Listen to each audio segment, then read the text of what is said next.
I always had you on my TV show for a very good reason, that lots of people who run their own business often don't know all the rules and laws that govern their little operation. And I know a friend of mine recently was complaining about the way some of her employees were dressing, and they were worried that customers might think, hey, that person looks like they're going to a rave party on a Saturday night, but this is a law firm. If she just walked in and said, look, we want you to improve your dress and I want you to improve it now, that's shaky ground, isn't it? That is very shaky ground. That's got tragedy written all over it. So but in the old days, bosses would have said that, wouldn't they? Absolutely. Get on there and get dressed and come back when you look right. That's exactly, and I think you even did the accent perfectly just then. So the dress code one, I think, is a great example of why it's so important to be proactive about these issues, not reactive. So if we think about the employment legislation in Australia, I can tell you that there's really nothing in the Fair Work Act about dress codes. So the answer really is about your policies and procedures at work. And if we use the dress code example, because I think it's the perfect one in terms of subjectivity versus objectivity. Now, every employer is going to have their own view about what is an appropriate or reasonable way for their employees to dress. But if that has never been communicated in a clear, plain English way to their staff, well, quite frankly, it's unreasonable for that employer to then assume that their employees will know what to do. So, David, put it down. So David, should someone actually have a whole lot of pictures of, say, unacceptable dress and put big crosses? You know what? Acceptable dress, tick. That's in this day and age of emojis, maybe that's not such a bad idea. You make it visual as well as in written English, right? And don't use terms like you must dress reasonably, because my idea of reasonable as a 40-year-old man is quite different from an 18-year-old who's coming into the workplace. So spell it out. Images, fine. Use appropriate images, obviously, but also explain it in plain English, exactly what it is that is and is not okay. I guess go to another area where employees do something a boss would never expect. I remember hearing a case where an employee had hurt his back moving a fridge because something fell down the back of the fridge. And the judgment was there should have been a sign on the fridge that no employee should move the fridge. Now, that is so prescriptive.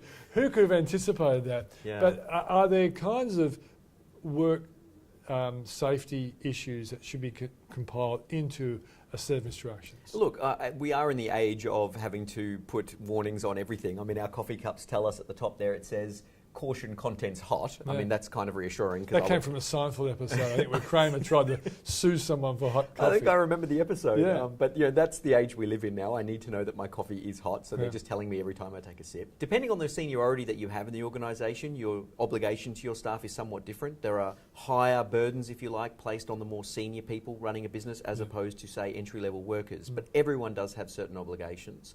And as part of those obligations, you have to identify risks and hazards in the workplace.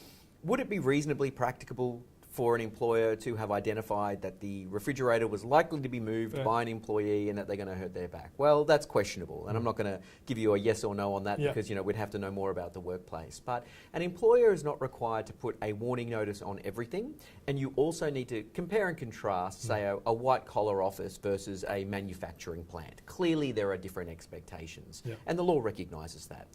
But the main thing that you would want is you do want to have in writing a good workplace health and safety policy. So again, we come back to policies and procedures, in fact. Okay, sexual harassment and bullying. Should you actually have a written policy that everybody knows that A, you don't support it, and B, if there's any instance of it, you should report it to so-and-so? Absolutely. Absolutely. I mean, if we're going to start off with any workplace policies and procedures, workplace bullying and harassment would probably be the first ones that I would roll out. Friday night drinks. An employer might not even be there, but he loves his staff. He knows they all would like to go have a drink. So he or she provides alcohol and stuff like that. Okay, I love the idea of the Friday afternoon drinks. It's sort of an Australian tradition in a lot of ways, but you're quite right. It's got risks attached to it. So perfectly fine to have Friday afternoon drinks, but you have to understand that there are risks that creates for the business, and the most you can do is to mitigate those risks by clearly communicating your reasonable expectations. And you can go above and beyond that if you wanted to do things like, for example, provide people with cab charge vouchers to get home, or to ensure that there's, at Christmas parties, we have employers that organise the bus that takes people to and from the venue. I think that's a great idea.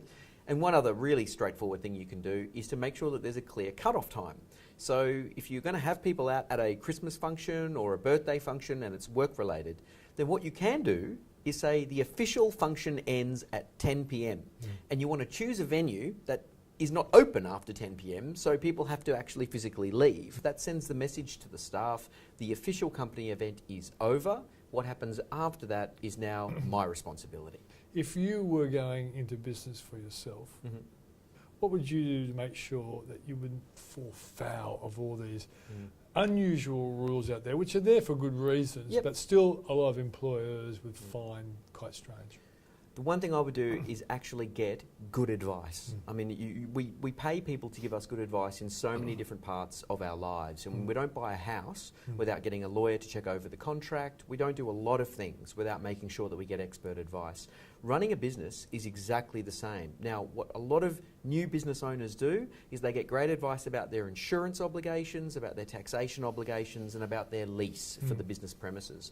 They don't get good advice when it comes to employment law. And it's like the elephant in the room. As soon as you're going to hire someone for your business, get expert advice about the contracts that you're issuing, about the terms and conditions of employment that you're providing, and as we've just discussed, about your policies and procedures. Good advice at the beginning will save you so much trouble and cost down the track.